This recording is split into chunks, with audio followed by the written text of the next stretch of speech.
Salut tout le monde, j'espère que vous allez bien les amis, on se retrouve pour une nouvelle vidéo. On va démarrer avec l'anniversaire de Rossellou qui fête aujourd'hui ses 35 ans. On lui souhaite évidemment un très joyeux anniversaire. On n'oublie pas tous les bons moments qu'il nous a fait passer l'année dernière. Vous vous en souvenez évidemment lors du parcours du Real en Ligue des Champions, de ce fameux match face au Bayern Munich, de ses buts inscrits en toute fin de rencontre. Rossellou, qui a été un artisan très important des succès du Real la saison passée. On lui souhaite évidemment un très joyeux anniversaire. On regarde les amis les unes des quotidiens madrilènes. Marca qui titre sur le cyclisme, c'est assez rare, mais voilà, c'est sur le cyclisme. On a deux petites infos qui concernent le Real. Ici, donc Trent Alexander-Arnold, El Madrid a coste cerro. Le transfert de Trent Alexander-Arnold est quasiment acté. On attend plus que l'officialisation. Et comme on l'a déjà évoqué à de nombreuses reprises, les amis, il arrivera donc gratuitement. Et ça, c'est évidemment un très gros coup pour le Real. On reparlera de Trent Alexander-Arnold dans quelques instants parce que le Real a quand même une envie assez précise pour l'arrivée de Trent Alexander-Arnold. Autre information les amis, c'est en haut, vous le savez, on en a un petit peu parlé hier. Les féminines affrontaient Arsenal en Ligue des Champions. Elle s'était imposée 2-0 au match aller. Bon, malheureusement, ça s'est mal terminé pour les féminines qui, au final, ont été battues hier 3-0 du côté de Londres. Donc, éliminées de la Ligue des Champions en quart de finale de LDC. On espère évidemment que les masculins vont venger les féminines dans quelques jours maintenant face aux Gunners. On regarde les amis la une du quotidien As où l'on retrouve Pepe. On a eu quelques déclats de Pepe par rapport évidemment à son passage du côté du Real. Il nous dit Nunca den por muerto al Madrid, où la personne n'enterre le Real Madrid. On rappelle aussi les amis que ce soir le calendrier de Liga va être enfin remis à jour puisque le Barça joue son fameux match en retard ce soir face à Osasuna. Donc on verra bien évidemment quel sera le résultat, évidemment dans l'intérêt du Real. Ce serait bien que le Barça ne prenne pas 3 points, mais bon, voilà, maintenant il y a quand même une classe d'écart, voire même peut-être plusieurs classes d'écart entre le Barça à l'heure actuelle et Osasuna qui reste sur une victoire en 15 matchs. Donc on verra le résultat ce soir. On a une petite déclat justement de Pépé, les amis, qui nous parle de la forme du Real. Il nous dit l'équipe va bien, elle est toujours en lice sur les trois compétitions. Madrid se battra jusqu'à la dernière minute dans les trois compétitions. On rappelle que, comme on l'a dit les amis, le Real est en course pour les trois compétitions. Que la Liga, évidemment, il va falloir enchaîner de très très gros résultats. Il faut espérer aussi un petit peu que le Barça perde des points, sinon ça ne le fera pas, c'est mathématique. La Coupe du Roi, on verra dans une semaine, on en reparlera et on verra si le Real est qualifié justement pour cette finale. Et la Ligue des Champions, voilà, c'est un gros morceau la Ligue des Champions, parce que on sait que c'est la compétition du Real, mais il est vrai que par le passé, on a connu quand même un Real un peu plus rassurant dans le jeu, plus serein dans le jeu que ce que l'on voit cette saison. Mais vous le savez les amis, le Real c'est l'équipe de la Ligue des Champions, c'est mystique ce qu'il se passe en Ligue des Champions. Donc comme le dit un petit peu Pépé, on l'a vu sur la une de Marca, voilà, on ne peut pas enterrer le Real, c'est impossible, et encore plus en LDC. On poursuit les amis, on fait un petit récapitulatif des merengues qui ont participé à cette trêve internationale et notamment du temps de jeu de tous les joueurs impliqués dans cette trêve internationale. Chouameni et Mbappé, c'est 210 minutes, ça chiffre énormément. On rappelle qu'il y a eu des prolongations pour certains. Lunin a joué les deux matchs avec la sélection ukrainienne, Vinicius c'est quasiment les deux matchs, Brahim Diaz quasiment les deux matchs, Modric quasiment aussi, Antonio Rudiger 167 minutes, Bellingham 157, puis ensuite voilà, on se rapproche un peu plus du match de 90 plus une trentaine de minutes. Rodrigo 123, Valverde 117, David Alaba 105, Thibaut Courtois n'a participé qu'à une rencontre, Arda Güler c'est 65 minutes, Hendrik 45 et Kamavinga une quarantaine de minutes. Et on l'avait dit aussi hier, Raúl Asensio n'a pas été utilisé au cours de cette trêve internationale.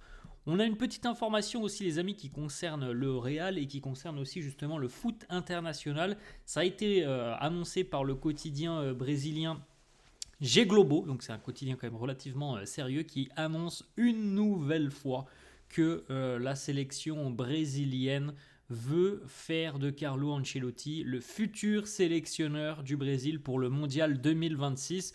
Dorival, qui est le sélectionneur actuel, ne convainc pas. Et du côté du Brésil, voilà, on a envie d'aller débaucher Carlo Ancelotti cet été. On le sait les amis, on en avait déjà parlé, je crois, il y a déjà plus d'un an. C'est pas nouveau. Le Brésil rêve d'Ancelotti sur le banc de touche. Donc il y a, semble-t-il, des discussions qui ont reprise entre Carlo et entre la sélection, et la fédération brésilienne. Ça a été confirmé aussi par Marca. Le Brésil veut que Carlo soit le sélectionneur des Auriverde pour la Coupe du Monde 2026. On a deux petites déclats de Dani Carvajal. Dani qui nous dit ça fait maintenant 5 mois et demi depuis l'opération. J'ai déjà remis les chaussures, les crampons.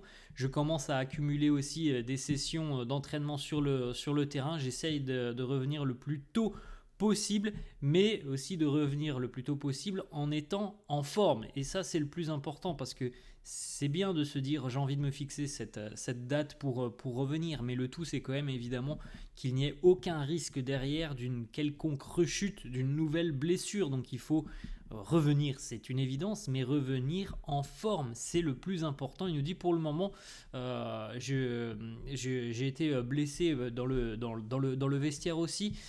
J'étais avec lorsque j'ai reçu la mauvaise nouvelle, j'étais avec mes coéquipiers, avec ma femme. Tous ces mois ont été difficiles, mais je me sens tellement aimé ici par tout le monde du côté du Real.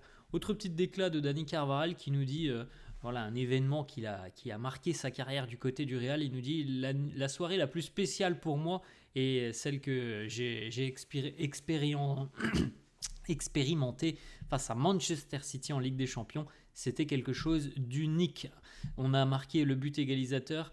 Il y avait 6 minutes de temps additionnel. L'atmosphère était irréelle au sein du Bernabéu. On s'est tous regardés les uns les autres et on se sentait comme des gladiateurs dans un colisée. Voilà, on se souvient évidemment les amis de ce match mémorable de ce Real Manchester City.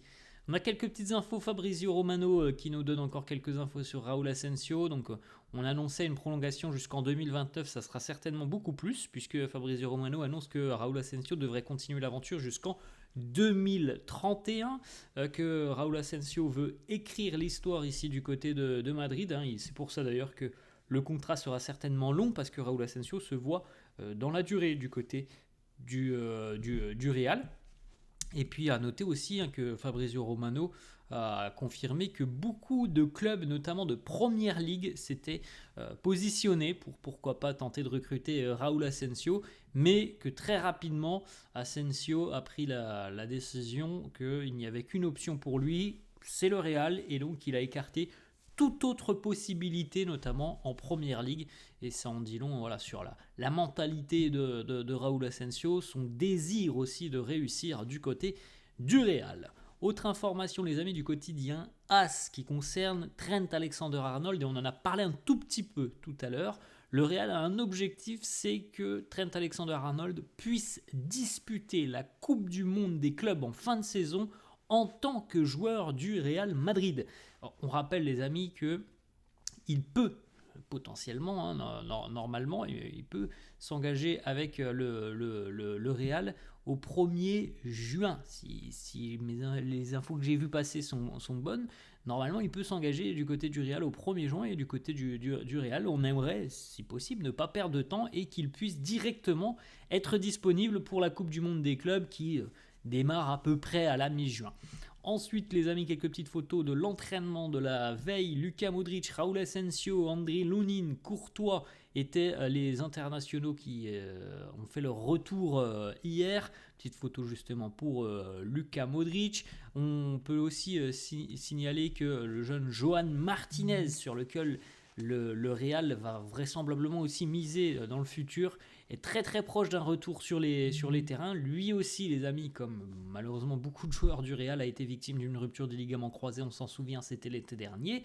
Eh bien, il est tout proche d'un retour sur les terrains. Alors, ça ne veut pas dire retour en match, mais en tout cas, les entraînements individuels, et puis ensuite reprise collective, et puis à terme, évidemment, reprise du temps de jeu, et ça sera particulier aussi pour lui, parce que on l'a vu en tout début de saison sur des matchs amicaux, mais au final, Joan Martinez, les amis, on ne l'a jamais vu avec l'équipe première, donc ça sera particulier. Bon, c'est pas encore pour maintenant, mais évidemment, voilà, les semaines passent, la récupération évolue dans le bon sens et un retour est de plus en plus proche.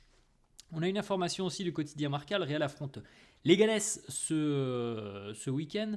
Andriy Lunin a de plus en plus de chances de démarrer la rencontre face à Leganés. Thibaut Courtois souffre d'une gêne qu'il a contractée avec la sélection belge et on ne prendra aucun risque du côté du Real. Donc encore une fois, on pourrait avoir de nouveau une absence de Thibaut Courtois, comme on l'avait évoqué il y a quelques jours, je crois il y a une semaine à peu près. C'est de plus en plus récurrent pour Thibaut, des petits pépins par-ci par-là. Et donc Lunin qui au final, quasiment à chaque début de saison, on imagine qu'il n'aura aucun temps de jeu si ce n'est un match en Coupe du Roi par-ci par-là. Et bon, au final, il a quand même... Il n'a pas énormément de temps de jeu, surtout cette saison. L'année dernière, c'était particulier avec la rupture des ligaments croisés. Mais en tout cas, Lunin fait quand même quelques matchs sur la saison parce que Courtois a quand même quelques pépins physiques. La petite info pour terminer, les amis, on l'a dit, malheureusement, le Real féminin est éliminé de la Ligue des Champions, une défaite 3-0 face aux Gunners féminines. Donc le parcours s'arrête en quart de finale pour les féminines. Voilà les amis, la fin de cette vidéo. J'espère que ça vous a plu. N'hésitez pas comme d'hab à lâcher un petit pouce bleu. Merci à tous ceux qui le feront. N'hésitez pas à vous abonner à la chaîne. Je vous souhaite une bonne journée et je vous dis à la prochaine. Ciao.